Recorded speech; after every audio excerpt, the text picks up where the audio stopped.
Ladies and gentlemen, good afternoon. My name is Abram Silayan and I will present my research about the effects of variables applied in credit scoring to non-performing loans in P2P lending. Along with the development of information and communication technology, one of which is the development of fintech or financial technology. Many people use the fintech to carry out their financial transactions, such as a payment transactions, money transfers, saving, and loan transactions. Financial Services Authority and Bank Indonesia Regulation are the two legal umbrellas for fintech implementation in Indonesia. Credit scoring, which is important, is a significant factor in P2P process, with its primary function to mitigate the occurrence of NPLs in the early stage of the lending process. A prospective debtor will fill in the data requested by the P2P application, which is then analyzed and found the rating of the prospective debtor, then can be decided the debtor can use the credit, the P2P lending or not. In addition to banks, financial technology and peer-to-peer lending companies are also implemented the same thing. Only Bank Indonesia and the Financial Information System Service System (SLIC) that managed by the OJK can view the debtors' data to ensure the confidentiality and security. And this is the graphic of the P2P funding from the 2018 to 2020. And this is the NPL rising graph from the 2018 until 2020, the last 3 years. The research benefits are the several things that can be used and expectation that can be used as a reference for parties who have interests related to the material discussed in the study. For the creditors or P2P lending providers who provide loans can be use this research as input for compiling credit scoring in making credit decisions. It's hoped that the good credit scoring can reduce the NPL number at PT Dana Bagus, which is currently at 29%, is far above the 12%. That 29 is not healthy and the 12% is healthy. And for academics, the results of this study can be used as a reference in future research that has the same topic. The data used in this study were obtained by non-bank financial institution, namely Dana Bagus, as a credit service provider using an online system or P2P. In addition, data references from the internet site Bank Indonesia and Indonesia Financial Service Authority are used to obtain other data that cannot be obtained directly from the financial institutions. This research was conducted at the financial institution mentioned above in 2021. Next, about the literature review, the first thing is the P2P lending. P2P lending, according to Bank of Indonesia regulation, is the use of the technology in financial system that produce the new products, services, technology, and or business model that can impact monetary stability, financial system stability, and or efficiency, smoothness, security, and reliability of the payment system. According to Financial Services Authority regulation, and is an information technology based money borrowing services that provide financial services to bring lender and loan recipients together into lending and borrowing agreements in rupiah through an electronic system using the internet. And the development of P2P lending is incredibly fast because it can make it easier for prospective debtor to access the finance quickly and easily by only using the electronic devices. Let's talk about the credit risk.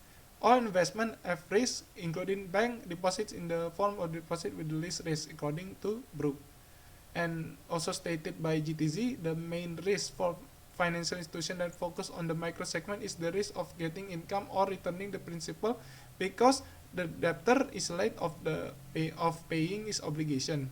Credit risk include every transaction risk and portfolio risk. According to Bank of Indonesia regulation number 11 1125 PBI 2009, credit risk is the risk of resulting from the failure of the debtor and other parties to fulfill their obligation to the bank. And then talk about the credit scoring. According to Macmillan, credit scoring is a rating or number scored by an analysis of of a present credit record that show the person's creditworthiness. Companies or individual fund providers usually use various alternative data sources to get a person's credit score. Credit scoring is more accurately defined as the statistical credit scoring because it uses statistical method to determine a person's creditworthiness rating. It's according to Fritz. Let's talk about the research methodology. This research design uses a quantitative research method that investigate one or more variables, and also using the logistic regression. Regression and correlation commonly used in practice involving the two or more variables, in particular to determine the relationship between the independent and dependent variables.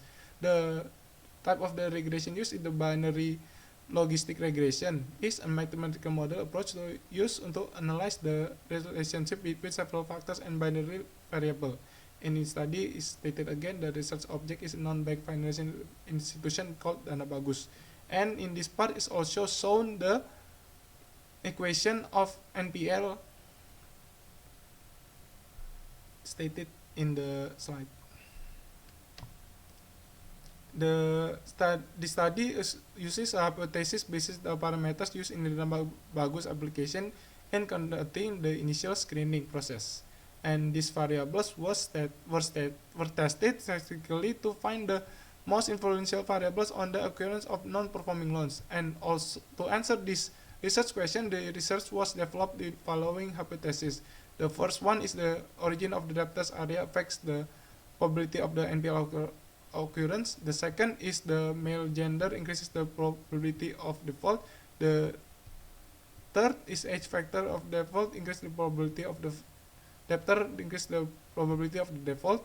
The fourth is the credit history factor of the debtor increase the probability of the default. The fifth one, the percentage factor of debtors on time payment increase the probability of the default. The last one, the sixth one, is the debtors remaining credit factor increases the probability of default. The flow of research is the formulation of problem, and then the objective formulation, is then the study of the literature, then the data collection, then data processing, analysis, result conclusions and suggestions, and the research. This is the part of the results of the finding. First, with the age category, the debtors who has the age between 21 until 30 is dominating the datasets, as the 940 data. And to percentage of on-time payments, the debtors who paid 0 to 10% of his credit use dominates the data by 669 data. The debtors in the credit history section is no other credit. All of the debtors no other credit. In gender, the female debtors dominates this section by 614. Remaining credit in this section is dominated by by debtors whose remaining credit is 0 to 1 million rupiah by 799. The local origin dominates by the Java debtors by 774.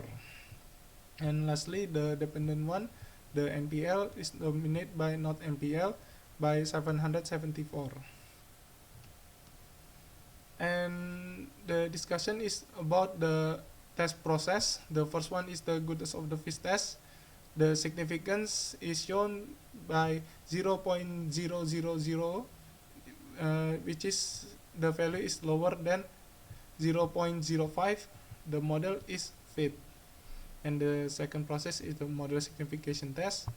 The significance is also same that the goodness of the fish test. The fit test is by 0.000, which is the model is good to use. The variable, and then the variable signification test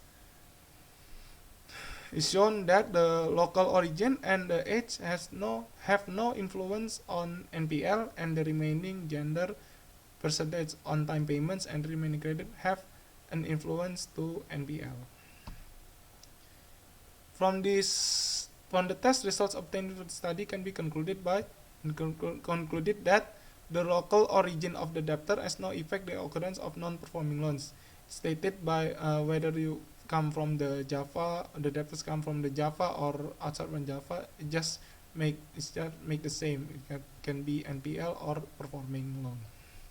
The second one, the female debtors had a risk of 1.514 times greater for the occurrence of non-performing loan compared to male debtors. It showed that the most of the debtors in this section are dominating by female, and mostly female in Dana Bagus use more to pursue their education as then use this service as their funding. So the risk of the 1.505 times is occurred to cause NPL. The age of the debtor has no effect the occurrence of the non-performing loans. Whether you old or elderly or young, it still can cause NPL or not NPL. The debtor's credit history has not affect the occurrence of non-performing loans because the dominating data is not NPL, so this credit history is no effect on non-performing loan. The debtors who have very low percentage of on-time payments from 0 to 10% have 1.118 times greater causing NPL compared to higher than 10%. It is stated clearly by the debtors who just paid 0 to 10 times percent of this credit use just cost the 1.180 times greater to cost NPL. And the debtors with remaining credit below 1 million rupiah has a risk 1.280 times greater causing NPL. It is stated also the person example to have the 10 million credit use, but the remaining is below 1 million rupiah, just cost the 1.258 times greater causing NPL. The limitation of the research can be further increased because this research also conducted only in 2021. And the suggestion for credit service providers based on the results of the regression model in the study to choose good debtors so that NPL does not occur. Credit service providers should also pay attention to the following factors: prioritize female debtors who have on-time payments higher than 10%, and debtors who have remaining credit above 1 million rupiah. And for the research, using other application-based credit service providers to further investigate impact on local origin, gender, age, credit history, percentage of on-time payments, and credit remaining on non-performing loan, and also using the variation of a longer or even shorter period. And that's all of my presentation. Thank you for your attention, and good afternoon.